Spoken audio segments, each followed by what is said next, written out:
If you like this and want more, then check out the JARcast live stream every Tuesday night at 9 p.m. Central Time on the Jacob Anders Review YouTube channel, where you can also find movie reviews every Monday, Wednesday, Friday, and Sunday. You can also listen to the entire podcast on all major podcasting platforms such as Spotify, Google, and iTunes. So if you prefer audio, whichever one is your preferred, check it out there. Once again, I really appreciate it and thanks for watching. And as always, stay sexy, YouTube.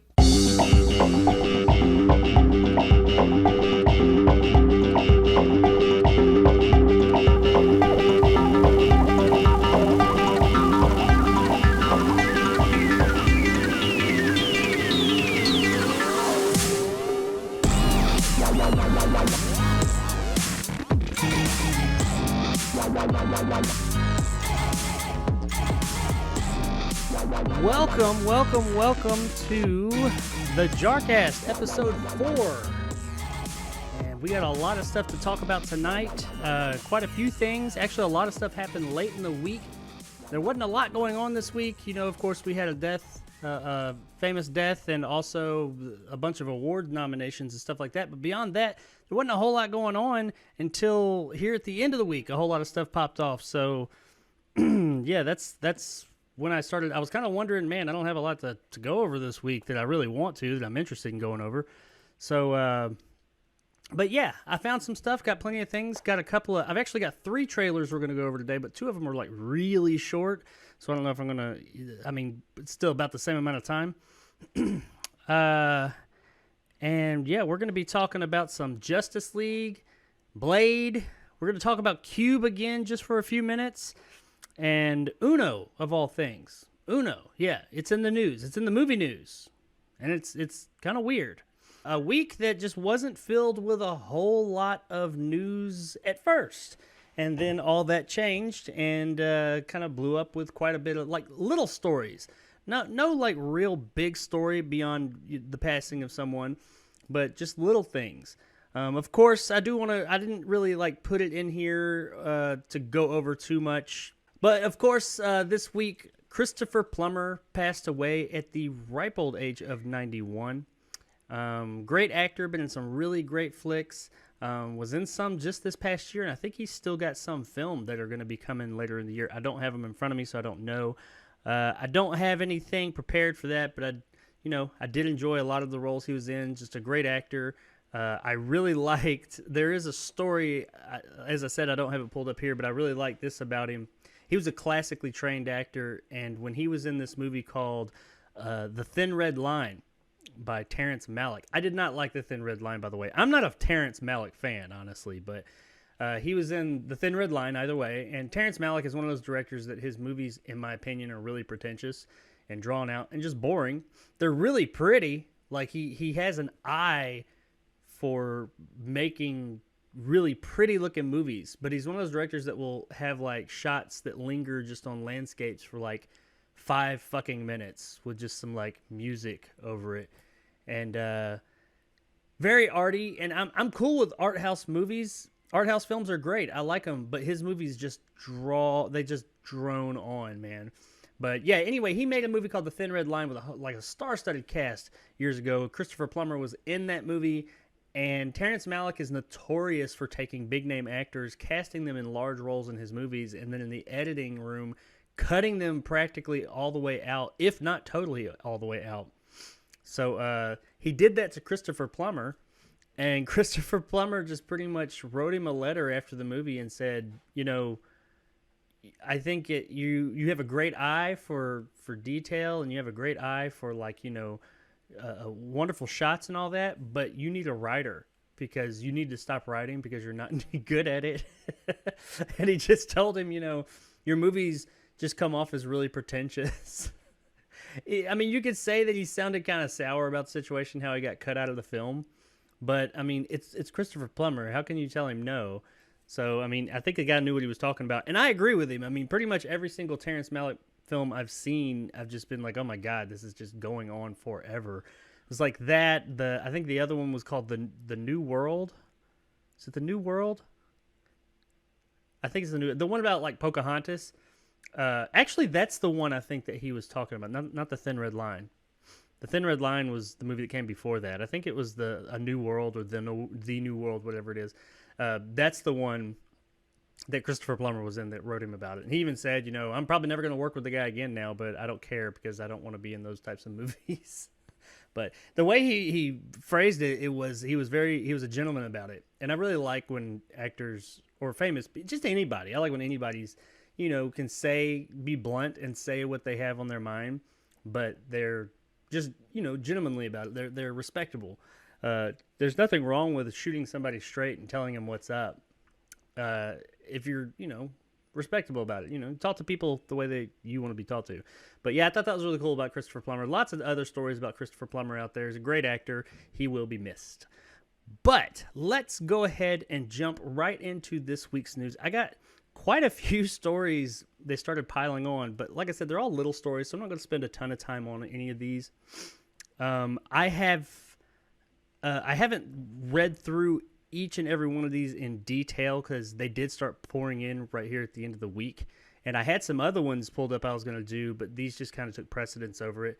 But the first one that we got here that we're going to talk about is in response to a movie that I know here on my channel has come up before. I've never reviewed it. I like it. But a remake of a movie that has been talked about here in this very podcast, I believe. And that would be Blade. And apparently, we all knew that Blade is coming to the MCU, but now Blade has a writer. No director as of yet, but there is a writer. And I'm fine with this. I'm fine with part of this. And this is a slippery slope too, but I'll go ahead and just put it out there. Let's just say Watchmen writer Stacey Osei Kofor, I think it is. Sorry about the name, or butchering the name. Tapped to write Marvel's Blade, starring Mahershala Ali. So yeah, I don't really know. I have not seen Watchmen the show. I'm a big fan of the Watchmen graphic novel and even of Zack Snyder's Watchmen movie.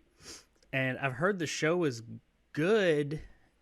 But I don't know. I just haven't heard a lot about the show, honestly. The little bit I have heard, I heard it was good. But I don't even know if it got a second season. If it was supposed to, was it a miniseries? I don't know. I saw it on HBO Max the other night, and I keep saying I'm going to sit down and watch it because I am a fan of Watchmen. But I just don't have time. But I will watch it eventually. I'm sure it's pretty good, especially if it sticks to the source material. It's great source material. But she apparently has... Of course, she worked on Watchmen. I'm not sure what else she has worked on. It doesn't really mention in this article specifically what else she's worked on. I'm sure she's worked on other stuff, but it just talks about the reason being is it mentions her, and I have nothing. Before I get into this next part, nothing against this woman. She may be a great writer. I have no idea, and she might be the right pick for Blade. And that's fine. I'm cool. I don't give a shit who writes Blade, who directs it, as long as it's the right person. But I was going down through the article, and when I looked this same article up on another site, it says that people apparently said that they would only. Where is it? I've got it right here. Let me say the exact quote. Says Ali was directly I'm sorry. Oh, okay. Mahershala Ali was directly involved in the process of selecting the writer. The studio had spent time over the last 6 months meeting with only black writers. This is in direct line with Marvel's focus on diversity and making representation a key factor. Okay, I'm totally cool with representation. I think that's great. Awesome. I have no problem with that. Like I said, I don't give a shit who writes it, who directs it, as long as it's the right writer and the right director and the right actor, just the right people. But why only see black people or black writers? And it doesn't say about directors. They may be doing that with the director as well. That's like forcing representation. That's forcing inclusion, and I don't understand why. I mean, of course, include anybody, let anybody apply and talk to the right people, but I don't know. I feel like when you wall things off like that, you're saying, hey, you're cutting a possible good candidate out just because of their color, their skin color. And I don't agree with that either way. And I know some people would say, well, skin color, that there's certain groups of people who have been discriminated against for years and still are, and all this and that. I'm not here to talk about that.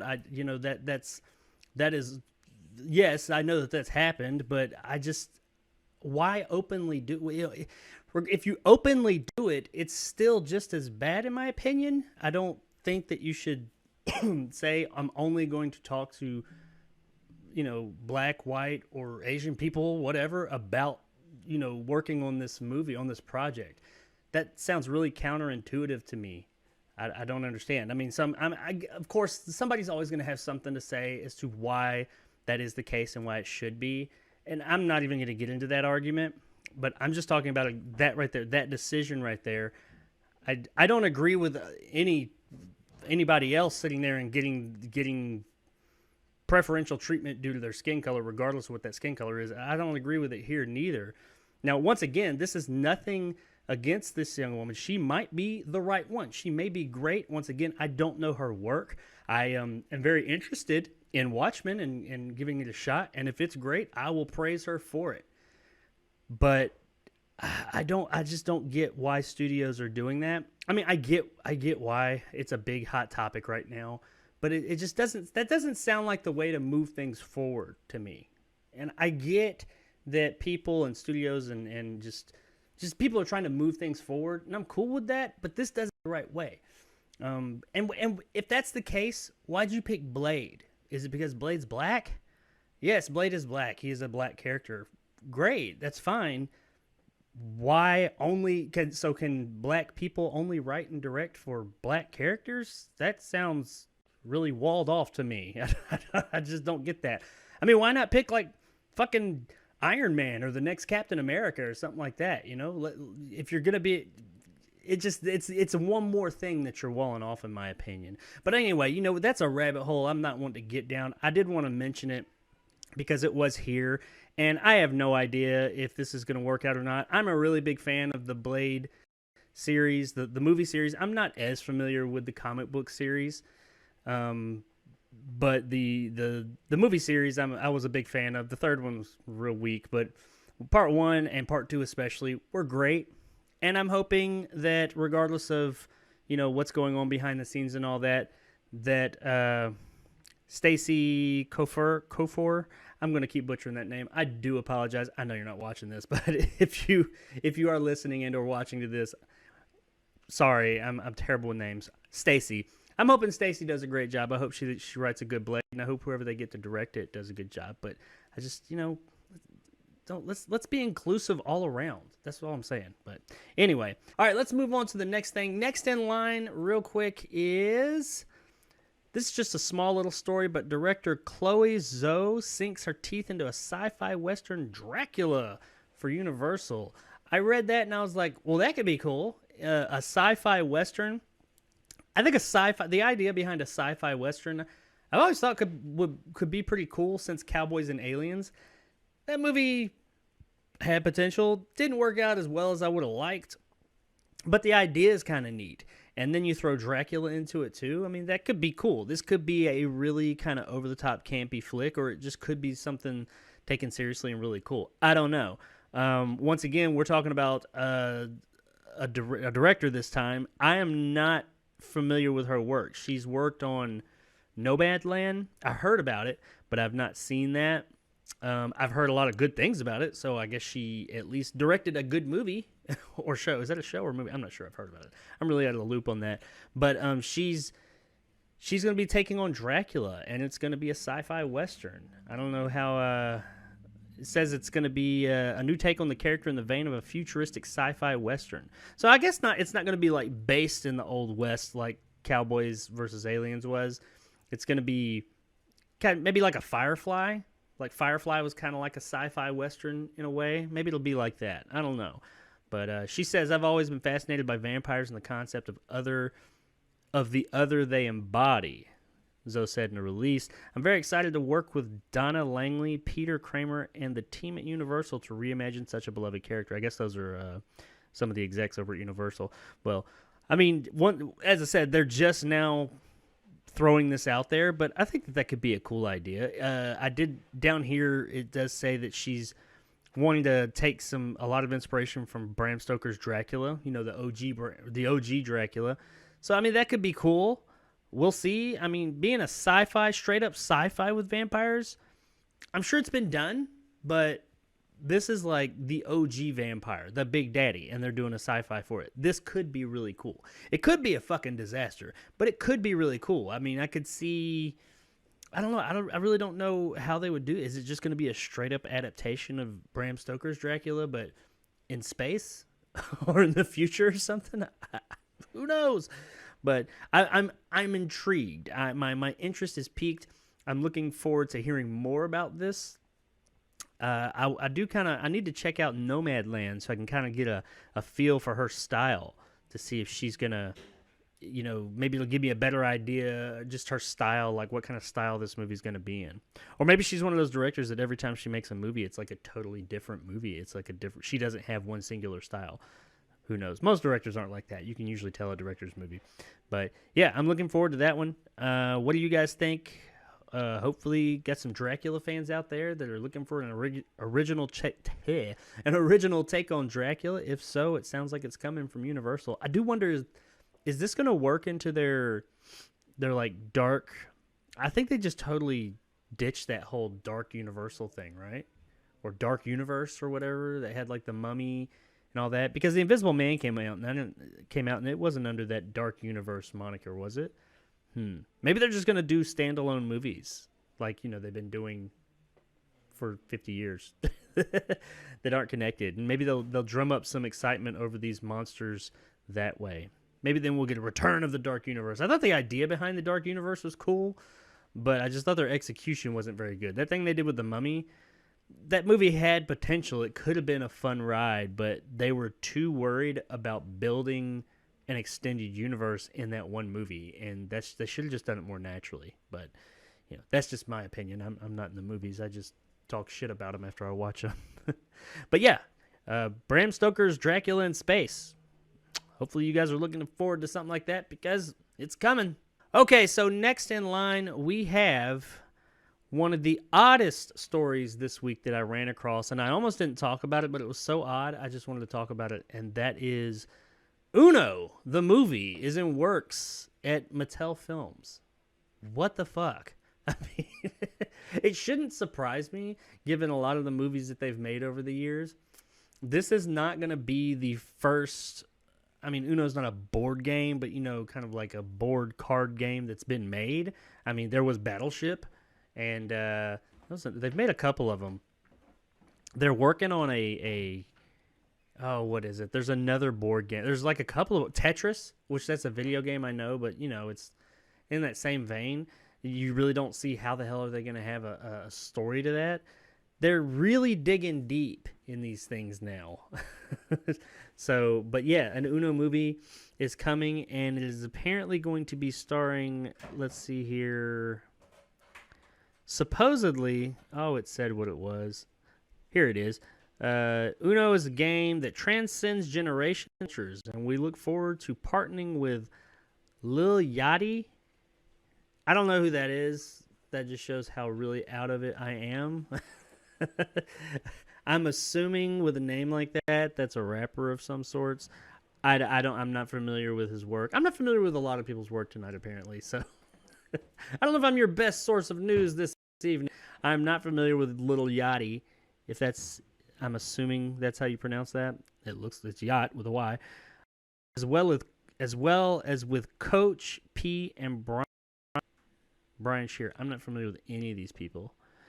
To transform the classic Uno game into a comedic action adventure.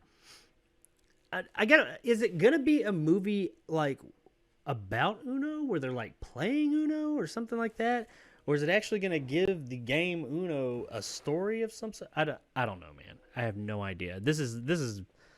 I don't know. I said the same thing about Battleship. I mean, when I heard they were making a movie about that, I was like, "That's fucking ridiculous." And I mean, say what you will about that movie, they made it work. I mean, it wasn't great, but I thought Battleship was entertaining enough. It was fine to be on in the background while I'm doing like laundry or something. But yeah, the Uno movie is coming. That's really all there is about it. It doesn't say much more about what's going on. Mattel Films is handling it, and they make Uno, so I guess they know the most about Uno out of everybody. I don't know. I mean, really, this just seems like they're really digging deep. They're digging deep. They just need ideas, and they can't find any of them when you go to make the fucking Uno movie. I mean, what was this pitch? I gotta wonder who pitched this, and what was their pitch? Was it just some kind of? I mean, it says like a comedic adventure, which I mean, I guess maybe, who knows? Maybe this movie might come out and it might be the funniest, most awesome movie to come out in years. I don't know, but I don't see it. I don't see how the hell you're gonna make an Uno movie I just don't see how the fuck you're gonna make an Uno movie. I mean, if they make the movie and it just has Uno in it, that doesn't really classify as an Uno movie, in my opinion. But who knows? But yeah, there it is. Uno fans out there, be prepared, because the movie for you is on its way in the next year or so. So get ready and get your wild cards ready. It's been a long time since I played Uno. But yeah, get ready, because Uno is on the way. Yeah, after Uno, then we've got another story that is a little bit more interesting, and that would be Jamie Lee Curtis is joining the Borderlands movie with Cate Blanchett and Kevin Hart. Could be cool. I mean, Jamie Lee Curtis, these are all good names. I mean, regardless, I know Kevin Hart's very divisive among people, but I like Kevin Hart. I think he's funny. I think he would fit in with the comedy of a Borderlands movie. And this fits into my wheelhouse with the whole video game movie thing, because, you know, that's kind of my thing right now. So that could be cool. Jamie Lee Curtis adding herself to this flick definitely adds some credibility to it. However, there's something about this movie that I didn't know that made it it brought it from about here, like, oh yeah, this could be fun, to way the fuck up here. I read while I was reading this. And that is, let me read you this paragraph here, and you pick out the part that is awesome, because and it's not the Jamie Lee Curtis part. That's cool, but no, there's an awesome part. Jamie Lee Curtis is signed on to Lionsgate's Borderlands, joining Cate Blanchett and Kevin Hart in the adaptation of the popular video game from director Eli Roth. Fucking Eli Roth is making Borderlands. You know, Eli Roth, love him or hate him, I think this will work. This will really work. I'm very interested to see Borderlands now. An Eli Roth directed Borderlands with an all-star cast, because I'm sure they're going to be adding more. I don't think obviously it has not shot yet. Says Curtis will play Tannis based on character Dr. Patricia Tannis. She was in the first one. I don't think she's not one of the ones you play. She was one of the NPCs in the game. An archaeologist on the planet of Pandora. Expertise could help lead to a mysterious vault filled with ancient alien technology. About that, I've beat Borderlands, and that, you know, you spend the whole game trying. I hope they do something with that, because you spend the whole game trying to get to this vault, talking about the vault the whole time. It's all about the vault, and when you finally get there, the fucking game ends. A big monster pops out. You beat this monster, and then there's nothing. It's fucking credits. Credits are in the fucking vault. That's what. I hope they put something more interesting in the vault this time around. I played Borderlands 2, but I didn't beat it, and I haven't played Borderlands 3. So I don't know if maybe they went into more detail about the vault in those games. But as far as I know, there ain't shit in that fucking vault. But apparently in this world, there is ancient alien technology. So we'll see. This looks like it's going to be kind of, if it sticks with that Borderlands kind of feel of kind of an action, kind of a badass action over the top with comedy in it as well. I mean, they got Kevin Hart there. Excuse me. They got Kevin Hart, and he'll definitely bring the laughs. So yeah, I'm really interested in this. I think it could be cool, especially with Eli Roth. If they let this be a rated R Borderlands, that'll really work, because Borderlands is pretty gory. It's kind of cartoony, so it doesn't seem as gory as some games, but it actually is. If you play it, there's like friggin' blood going all over the place. You blow people up. It's a very R-rated game. So hopefully the movie is allowed to stay in that same wheelhouse. And I mean, nowadays, rated R video games aren't like a taboo. They're not like a thing anymore. There's plenty of them. I mean, rated R movies are still a thing that studios try and stay away from because of, they feel like they can make more money with PG-13 movies. However, I do wonder how the whole VOD and the since the pandemic and theaters just kind of being out of the down for the count right now, and we have no idea how that's going to work out in the future. I do wonder, how does that affect? Does the whole ratings thing have as much of an effect on studios okaying a rated R movie now? Because that used to be the thing, Obviously, more people can see a PG-13 movie. They can go to the theater and see it. So the studios preferred PG-13 movies so they could get more butts and seats, more money. But now everybody's watching them at home. Nobody's going to the theater. And it's going to be that way, like I said, for a while. So that's not really a thing. I mean, anybody can watch. I mean, it doesn't matter your age. You can watch it at home. So I kind of wonder, maybe they're going to go a little bit more laxed on the R ratings for things now. We'll see. But I do hope they let Eli Roth do his Eli Roth of this movie. Now, he's made some kids' movies. Or some, maybe not kids' movies, some more family-friendly fare. He made a movie just this past year. I think, was it the one with the clock? The house with the clock in its walls or something like that? He actually made that. That was a PG family flick with Jack Black and some other people like that. So, I mean, he's not totally like, it's not like Eli Roth. He's automatically going to be body horror. But let's be real. Eli Roth has made much more hardcore, violent, bloody movies than family-friendly flicks. So I am and Borderlands definitely lends itself to that. So I am looking forward to that. And it's been a while since I was really looking forward to a video game movie. I mean, I like them, and there's plenty of video games I like, but I don't know. I just don't really look forward to them that much anymore. But Borderlands, directed by Eli Roth with Jamie Lee Curtis and Kevin Hart, I get down with that. That sounds like it could be pretty cool. So I look forward to hearing. Maybe we'll get a trailer around the end of the year or something like that, because I assume they'll be filming soon. It doesn't really say here. So I bet we'll probably be getting it doesn't say when it's supposed to come out, but yeah, 11 million. This is just talking about the game. It doesn't really say when we're going to be getting it, or much more than those three people and Roth directing.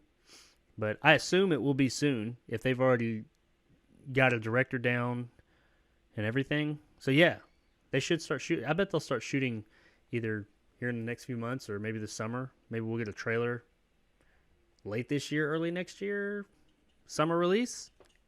We'll see. Anyway, Borderlands. If you're a fan of Borderlands, hopefully there's a good movie coming your way. It has the potential to be a really good video game movie. We'll see. Our next story is an interesting one that some of you might be interested in hearing about. I thought it was pretty cool. But let's just jump right into it here, and that's Zack Snyder's Justice League. Anybody looking forward to that? Is growing into more than what we initially thought, and that's I'd heard. I'm sure everybody had heard that the Joker, Jared Leto's Joker from Suicide Squad, which is within the same universe as the Justice League, was going to be making an appearance, but he clearly was not originally part of the movie because they brought him in to shoot all these scenes. So I was under the impression originally, before I jump headlong into this little story here, that this was supposed to be like his original vision. This was supposed to be Justice League, the one that he wanted to originally make. And yeah, he said, I need to film a few more extra scenes, finish some stuff. I was like, that makes sense, pick up scenes, things like that. They gave him like $30 million at first, and at some point in time, apparently that grew to $60 million. I don't know what it's at now, but apparently he has taken like a whole nother movie's fucking budget to shoot the rest of this fucking movie.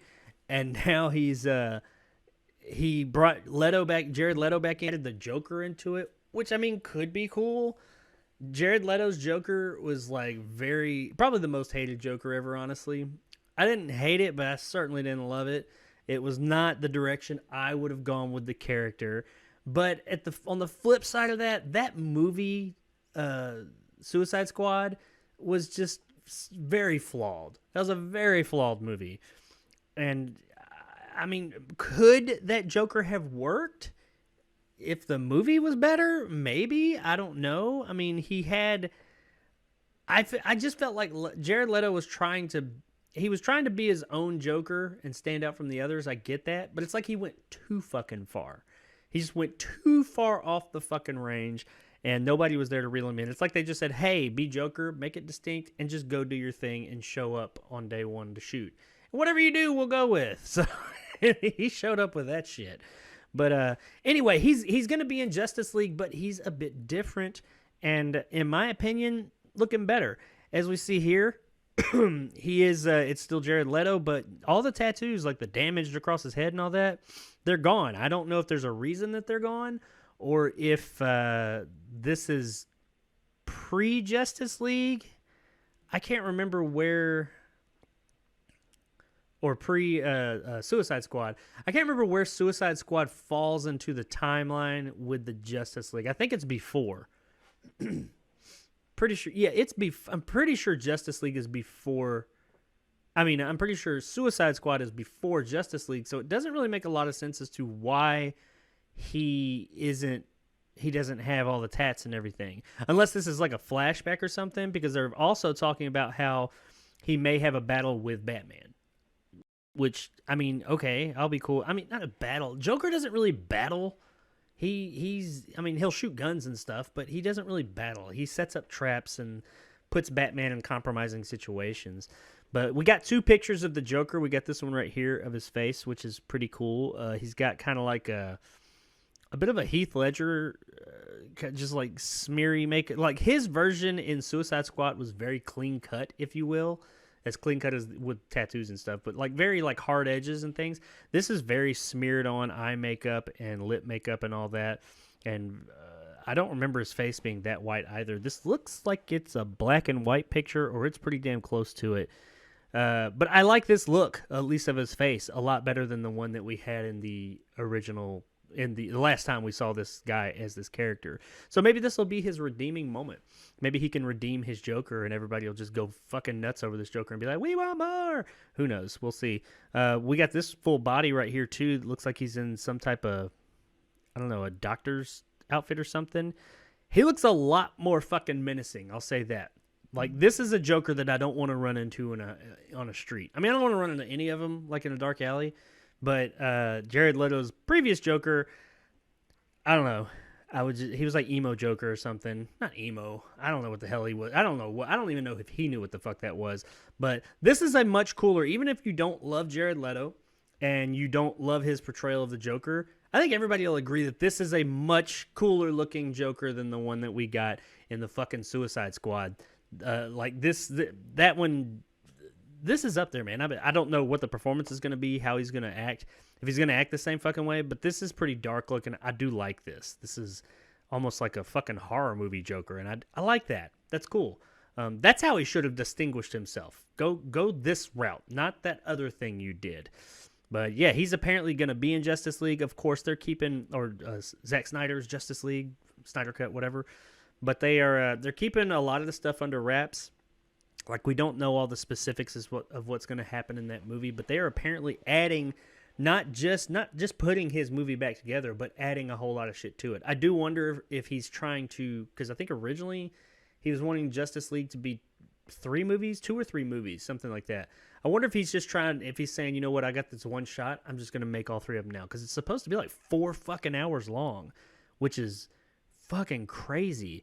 But if it's good, I'm game. I mean, I'm going to be watching it at home anyway because it's coming out on HBO Max. I'm not going to the theaters to sit for 4 hours. I mean, I did it with Lord of the Rings when I went and watched a marathon of those, but I ain't doing it for Justice League. And I enjoyed Justice League. I didn't think it was great. It had a lot of flaws, but I didn't like the hate and vitriol that movie got. I wasn't there. I mean, I was like, it was fine. It was all right, I guess. Whatever. I am interested to see. I did definitely see how it was very different from all the other movies in the DCEU up to that point. They clearly changed a lot of stuff, so I'm interested to see, you know, what is that? How different is Zack Snyder's version of the Justice League? I mean, it's kind of, it was at this big fever pitch where everybody was like losing their mind over it and wanted Zack Snyder's cut or the Snyder cut, and then they finally got it. Everybody was on a high from that for a while, and then they started like actually like it started coming to life and it was actually a real thing. And it seems like people are kind of going back on it now. A lot of people are saying, oh, I'm not looking forward to this. I'm not looking forward to it. But it seemed like a year ago, everybody wanted it to happen. Everybody was yelling about it and just like, oh, please, we need the fucking Snyder Cut. Make it happen because Justice League was terrible. It needs another chance. There's a good movie in there. And then a year later, we don't really know that much more than we knew then, except for the fact that it's a real thing now. But as soon as it got validated, they said, yeah, okay, we're going to do that. You've been hollering and yelling for it. We're going to do it. Now people are like, I mean, it'll be all right, I guess. I don't know. I think that's just probably the internet. People love to hate shit, which is really irritating. I'll go on record and say I'm excited to see Zack Snyder's Justice League. I'm cautiously optimistic as I am with a lot of things, but I'm excited to see his vision. This is supposed to be his magnum opus, what he was working towards since he started with Man of Steel.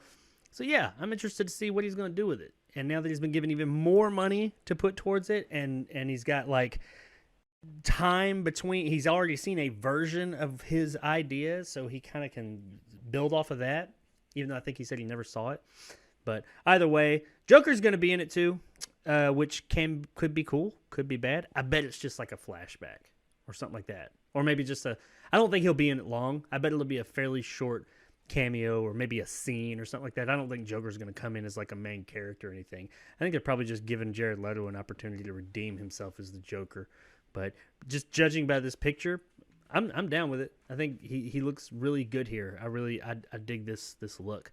So hopefully you guys do too. And if you're looking forward to the Justice League, I think that they're projecting it's coming out around March-ish, something like that. It doesn't have an exact date yet, I don't think.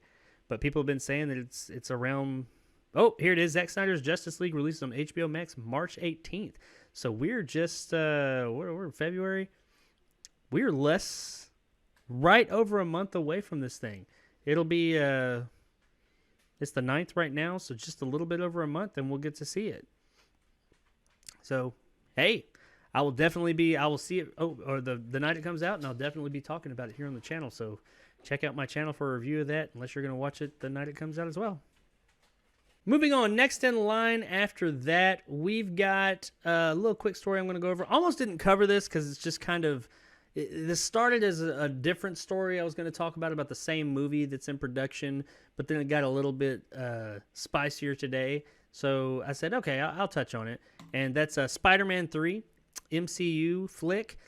A lot of people have been saying, and it's been going around, that this new Spider-Man 3, the Spider-Man 3 that we're getting, the Tom Holland Spider-Man 3, was going to have Tobey Maguire and Andrew Garfield come back in kind of like a Spider-Verse thing.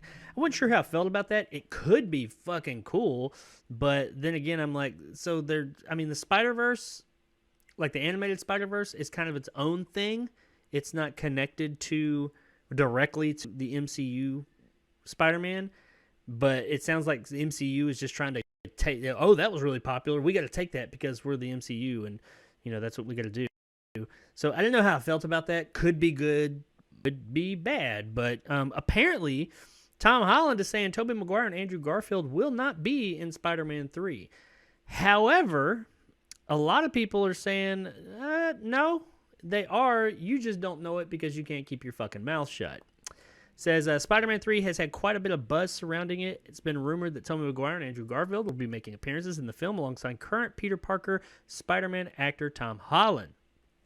There's also been reports that numerous characters will be returning, such as Jamie Foxx, Alfred Malone as Dr. Octopus, Willem Dafoe's Green Goblin, Kristen Dunst's Mary Jane Watson. Pretty much fucking everybody from the past Spider-Man movies is supposedly showing up. And some of these actors in the past few days, like I know Willem Dafoe and the other two Spider-Men, have been seen, as they said in the reports, near the set of Spider-Man 3.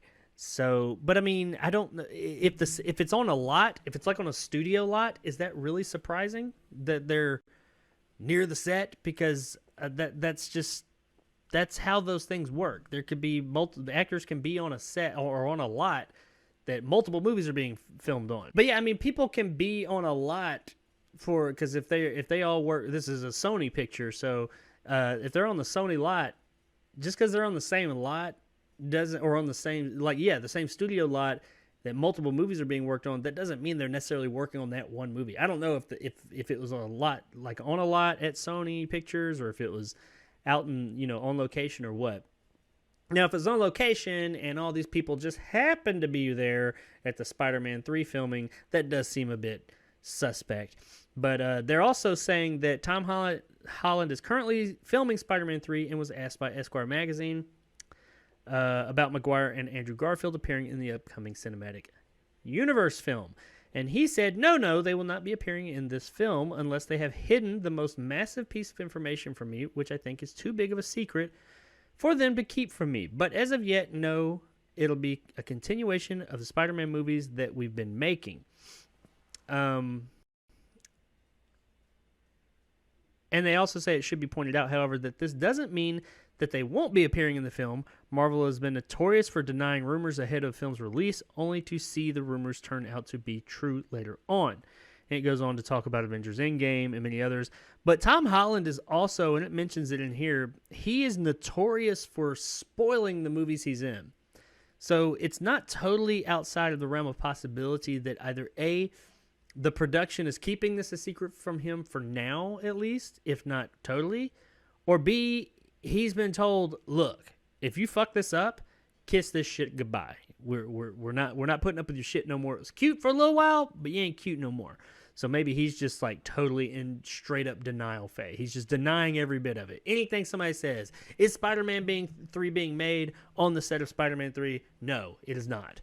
I don't know. He's just denying everything because after a while, things like that go is that can get irritating, especially to a big studio like Marvel Studios. But I am wondering. I know that when Sony and Marvel went their separate ways a year or two ago, but then they finally worked something out because I think Disney and Marvel were being douches about something money, of course. I know that they're making more Spider-Man movies within the MCU, but I don't think it's forever. I think this is a temporary thing. I think that there's an actual amount of movies that they're going to be making in this universe that's Sony, because this is a Sony movie, but they're partnering with the MCU. So I am wondering, how many more of these Spider-Man movies are we going to get, or how many more Tom Holland Spider-Man are we going to get within the MCU? I wonder if they're going to end up brokering some type of extra deal. It doesn't sound like Sony was really interested in it because Marvel was just wanting more and more money, but that's neither here nor there. The way I feel about it, I think that these rumors have been so prevalent about these two, about Tobey Maguire and Andrew Garfield being a part of this movie. It sounds like it's going to be. And all these people from the series past showing up on the set, or like near the set, as people have said, it sounds kind of suspect. I wouldn't be surprised if they at least show up in some type of maybe, I don't know, a flashback or a cameo of sorts. I think Tom Holland is still going to be main Spider-Man.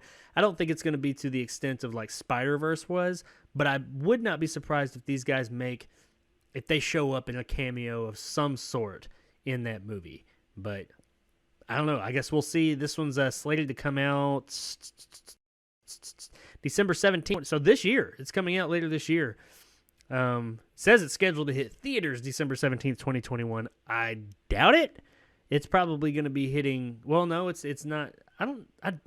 Where would this come out? Would it come out on Disney Plus, or would it come out? Because it's not a Disney thing. They're involved, but it's a Sony thing.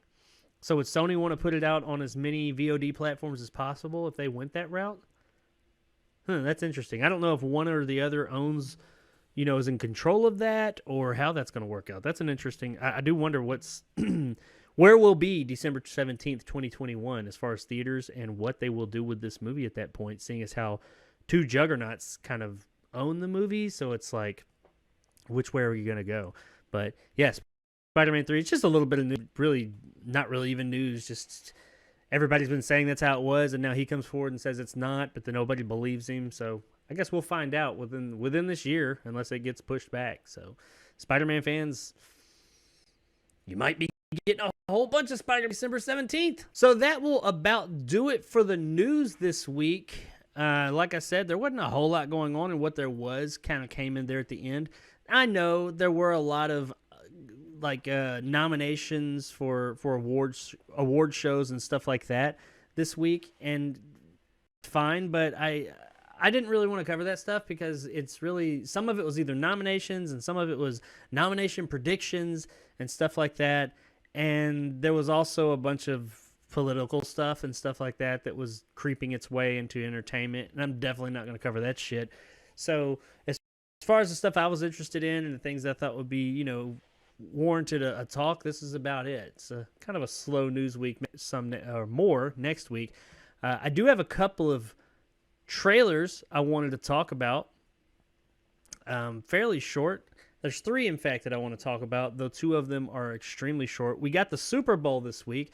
Me, myself, I'm not a football fan, but I do like to go on YouTube and watch the commercials, or at least the trailers, that come out for the Super Bowl. And unfortunately, this year, we didn't get a lot of like trailers and stuff like that. There were some TV spots for movies that we already knew about, or not a whole lot new. There was one thing that was really totally new, like a movie that nobody had really seen anything about. We're going to look at that here in just a moment. But everything else was stuff that we've already seen, a lot of video that we've already seen. So I'm not really going to go into all those. But yeah, it's kind of disappointing. I mean, the Super Bowl itself, I'm not a fan of that, like I said, but the commercials and the trailers have always been, entertaining and kind of disappointing this year. So we're going to look at these real quick and discuss. All right, so this first trailer we're going to take a look at is the new M. Night Shyamalan movie called Old. As far as I know, the only thing that we've seen about it thus far was on the Super Bowl. They call it a trailer, but it's only like a minute long, so it's more of it's really verging on the side of a TV spot. Honestly, I have not heard anything about this movie. It kind of dropped, and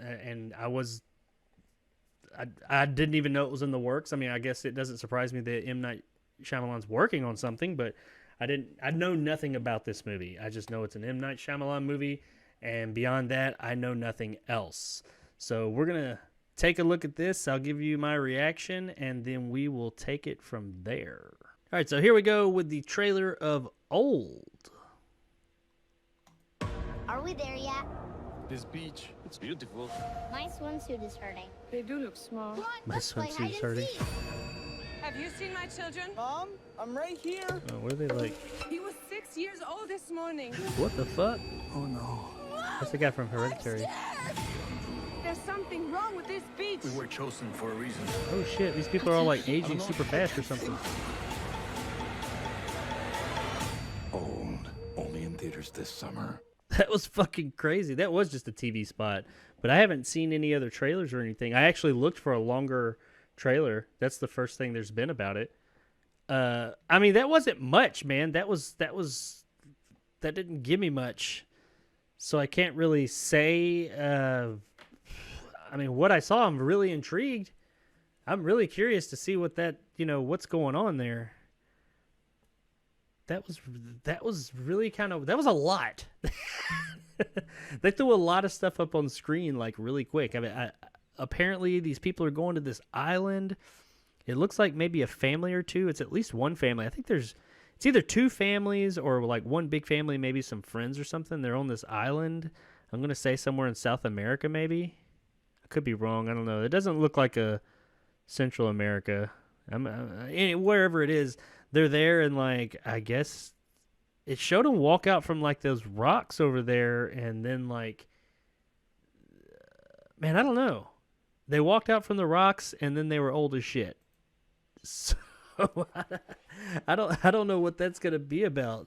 I mean, I know clearly what it's gonna be about, but I don't. Yeah, I'm very intrigued. This is the kind of like really neat little premise that Shyamalan does really well. Who was that? Was that I'm trying to see who the guy is. Not the guy. That's the kid from Hereditary, but the dad. He looks really familiar, but I can't spot it. I'm not sure. He might be. Maybe I don't know who he is. Maybe he looks like somebody else. But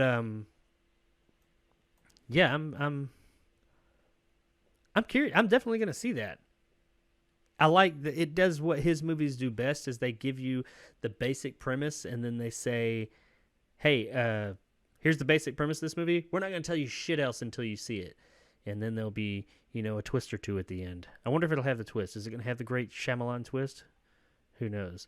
And it looks like the old people are dying maybe, and the young people are just getting old.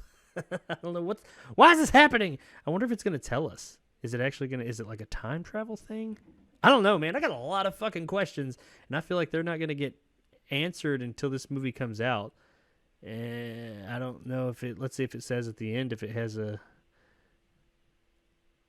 I don't think it gave like a date that it's coming out. But that was really cool. Somebody jumped off a cliff or something. Yeah, it doesn't give a date. It just says this summer. Well, yeah, old. I don't have much else to say. It didn't give me a lot. It gave me that basic premise, but it looks really interesting.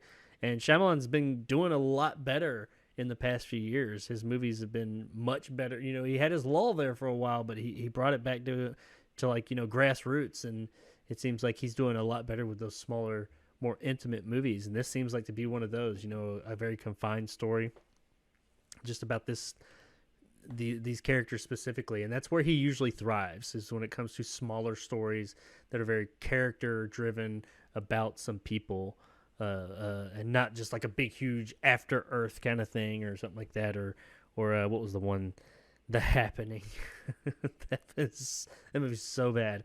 But yeah, this seems like a smaller little confined story, and that's what he's great at. And looks like this could be a really great, fun, tense, terrifying flick, and I'm looking forward to seeing more about it. And I'm looking forward to a longer trailer too. I didn't realize this was just a TV spot, but I'm looking forward to seeing more about this one. So if you are, let me know in the comments below why.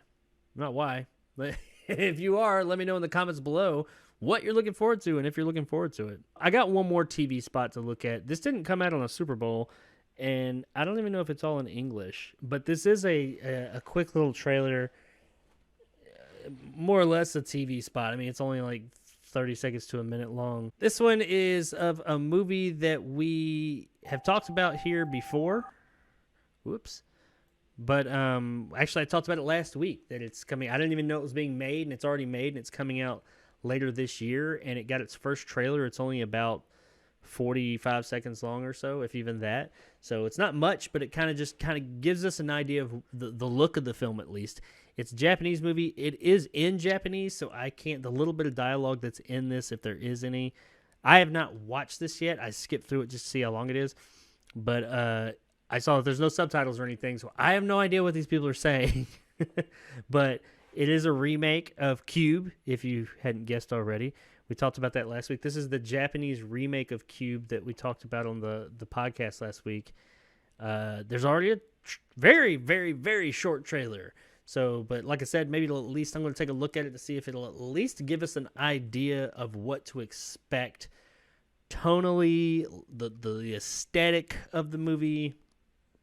Something. It'll just give us something besides, the only thing we had prior to this was that poster with like a spike and a shoe on it. So, and the fact that it's a remake of Cube, but from a Japanese perspective. So that could go either way. But let's take a look at this and see what's going on with it.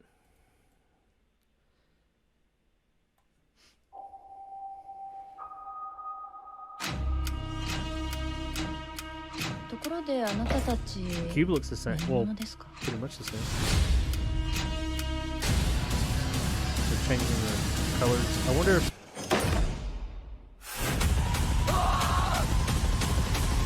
Oh, that the shoe with the fire. That's in the original movie.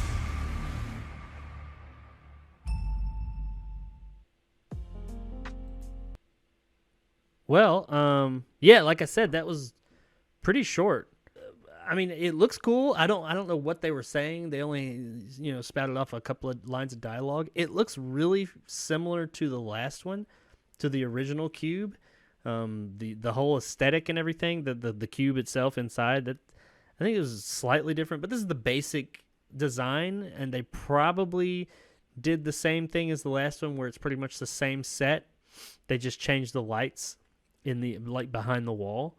That's what they did with the first movie. It was like they only had one room, and they just changed the lights every time they came, when they went into a different room, or a different room of a different cube, I guess.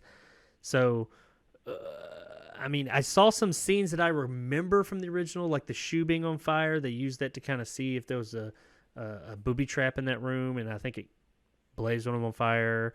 I saw some lasers, it looked like, going on that one woman, and there is I don't think it was lasers, but I think there was a trap that like it cubed a guy, like cut him all up, kind of like the one on the Resident Evil movie, the first one. But I don't think it was lasers. It was just sharp piano wire or something like that. But so maybe the lasers are going to cut somebody up. I don't know. But yeah, I have no idea how much like the original this is going to be, how close to the story, if it's going to be just a whole new story just within that same kind of like cube setting. Don't know. But I like the look. I mean, I'm cool with it. I'd like some subtitles so I knew what they were saying. I'm hoping that this gets when it gets released over there. It said the day, I can't remember the date, but it said it last week. When we were talking about it, I said it. I hope that we get a subtitled version as well, because I'd like to see it. I'd like to see if it stands up to the original.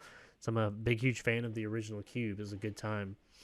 So once again, there's not a lot here. The movie, I think they said the movie just finished filming in December or November, something like that. So it's only February.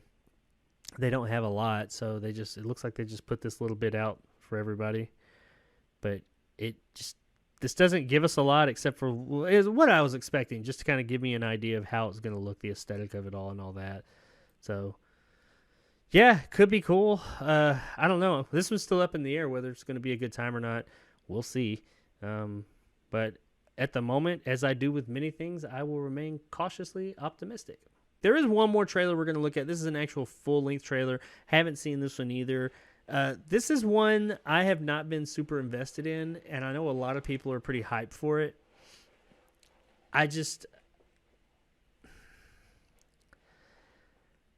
This one, all right. We're going to look at the trailer for the Falcon and the Winter Soldier trailer that came out for the Super Bowl.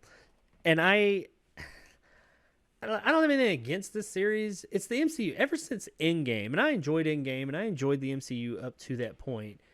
But I just don't see what direction they're going to go now. And I feel like they're kind of lost too. I feel like the MCU is kind of like doesn't know what to do from here. Like they want to have like this big blockbuster MCU thing, like a Avengers Endgame type of thing again, but that took a long time to build, and I don't think that they're willing to do that. They've even said they want to tell like smaller, shorter span stories and stuff now.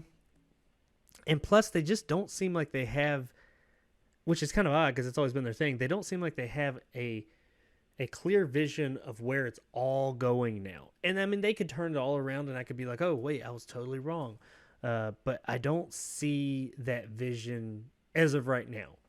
Now, granted, a lot of the next phase of Marvel stuff, especially the movies, just isn't out yet. We don't know much about it. It could start coming out and I'm like, oh, yes, they've not lost their creativity. It's all fresh and new and all this and that. We'll see. I have my doubts, but I'm hoping that it's good because I never want a movie to be bad. I want movies to be good because when I watch them, I want to enjoy them. And when I talk about them, I want to say good things. But yeah, the Falcon versus Falcon and the Winter Soldier, I thought could be a neat idea, but I just hadn't really looked into any. I don't know anything about it besides what I know from the Marvel movies that I've watched. I haven't been like checking up on news on it or anything like that. I know that Anthony Mackie and what's his name? The Winter Soldier, Sebastian Stans. They're in it. I know that. That's about it. And they're teaming up together. kind of like when Captain America left him in the end of Endgame. So, yeah, let's check this trailer out and see, if maybe I'll see this trailer and just be like, hell yeah, I'm hyped for this. I got to watch it now. I think it's coming out here real soon, like within the next few weeks, I believe. So, who would like to start? Mr. Barnes, why does Sam aggravate you? 15 seconds to drop. Oh, is it going to be one of those So things what's our where plan? they hate each other all the time? It wasn't like that in the movies, was it? I mean, they didn't have a lot of interactions, I suppose. Superheroes cannot be allowed to exist. Is that what Honda? I have no intention to leave my work unfinished. Is that the guy from Civil War? Zemo? Zemo? The world's upside down right now. Where do we start? Oh yeah, that's a little over a month. Buck, I have a plan. Oh, yeah? What is it? Is you ready? Here we go again, huh? It looks really good for a TV show, especially. Are you ready? Is you ready? Is it an Avengers football team?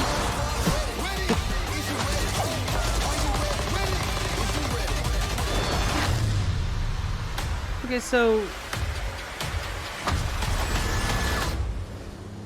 Hello, girl, kick your ass.